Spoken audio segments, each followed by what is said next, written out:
بسم اللہ الرحمن الرحیم الحمدللہ رب العالمین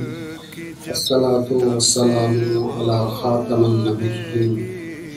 وآلہ الطیبین الطاہرین المعصومین اللہم صلی علی محمد وآل محمد۔ ماہ مبارک رمضان میں ہماری کوشش ہونی چاہیے کہ قرآن سامت اور قرآن ناطق کے ساتھ اپنا رابطہ بڑھائیں تاکہ اپنے قلب کو نورانی بنا سکیں۔ امام حسن علیہ السلام اپنے دور میں قرآن ناطق ہیں۔ امام حسن علیہ السلام کی جو سیاسی زندگی ہے یا حکومتی زندگی ہے اس میں کافی حد تک ہمارے سامنے مشکلات ہیں اس کو سمجھنے کے حوالے سے۔ اس کا سبب یہ ہے کہ جو بنی عباس تھے ان کے خلاف حسنی سادات نے بہت زیادہ تحریکیں وجود میں لائی، بہت زیادہ قیام حسن علیہ السلام کی اولاد میں سے بنی عباس کے خلاف ہوتا ہے، جبکہ ہم مسلمانوں کی تاریخ بنی عباس کے دور میں ہی لکھی گئی ہے۔ اس لیے بنی عباس نے کوشش کی کہ امام حسن علیہ السلام کے کردار کو تاریخ سے یا تو گم کیا جائے یا اس کو پھر اس طرح سے پیش کیا جائے کہ امام حسن جو کہ دین اسلام کے ایک رہبر و رہنما تھے، ایک ہیرو ہیں، ان کی وہ حیثیت قائم نہ رہے۔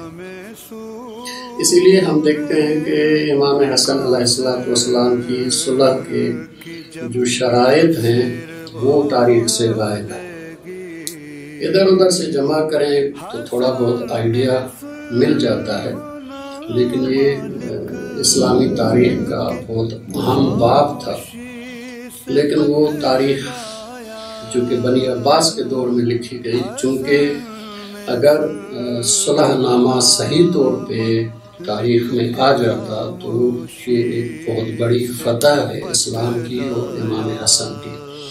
اسی لیے اس کو گم کر دیا گیا اور ہمارے پاس تاریخ میں امام حسن کے صلح کے شرائط موجود نہیں ہیں۔ دیکھنا یہ ہے کہ امام حسن نے کن حالات میں اقتدار سنبھالا ہے، کن حالات میں مسلمانوں کی حکومت کو قبول کیا ہے، ان کے سامنے چیلنجز کیا تھے۔ ہمیں معلوم ہے کہ جب امام حسن علیہ السلام اس اقتدار پہ آئے ہیں، حکومت سرداری جو مسلمان امت کی تھی وہ قبول کی ہے، تو سب سے پہلی جو اہم چیز ہم دیکھتے ہیں وہ یہ ہے کہ شام میں امیر شام نے اہل شام سے بیعت لی ہے بحیثیت خلیفہ رسول کے۔ اس لیے امت میں دو خلیفے وجود میں آ چکے ہیں، جس میں سے ایک تو حجاز، عراق اور ایران اور یمن اس طرف امام حسن علیہ السلام ہے، جبکہ شام اور مصر کی طرف جو امیر شام ہے، دو خلیفہ وجود میں آ چکے ہیں۔ یہ اس وقت دو خلیفہ ہیں، لیکن نظر آتا ہے کہ قریش نے اور بنی امیہ نے یہ پورا تہیہ کر رکھا ہے کہ اس وقت صرف دو خلیفہ ہیں، آگے پھر دو دین ہو جائیں گے، دو کتاب اور قرآن ہو جائیں گے، دو قبلے ہو جائیں گے، اس لیے کہ یہ تو ممکن نہیں ہے کہ امیر شام اپنے شام اور مصر میں سے حج کے لیے افراد حجاز بھیجے، مکہ مکرمہ بھیجے، مدینہ منورہ بھیجے جہاں پہ امام حسن علیہ السلام کی حکومت ہے، اور وہ لوگ جو شام میں پروپیگنڈا سے متاثر ہیں وہ یہاں آ کر حقائق سے وہ مطلع ہوں، یہ امیر شام کبھی نہیں چاہے گا۔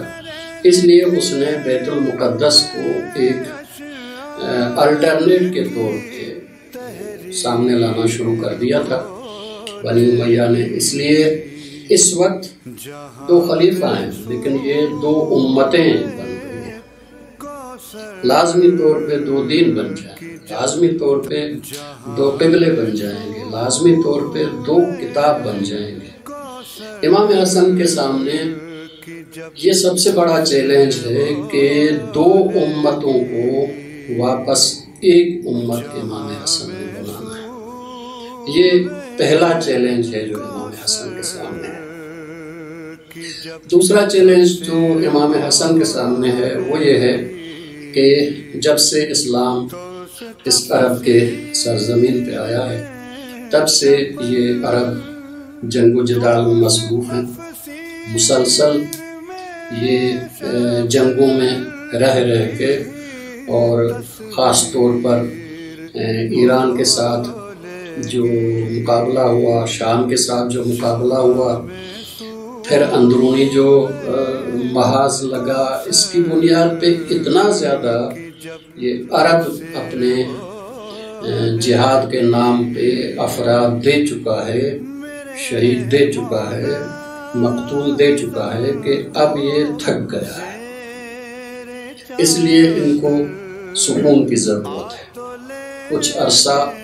ان کے لیے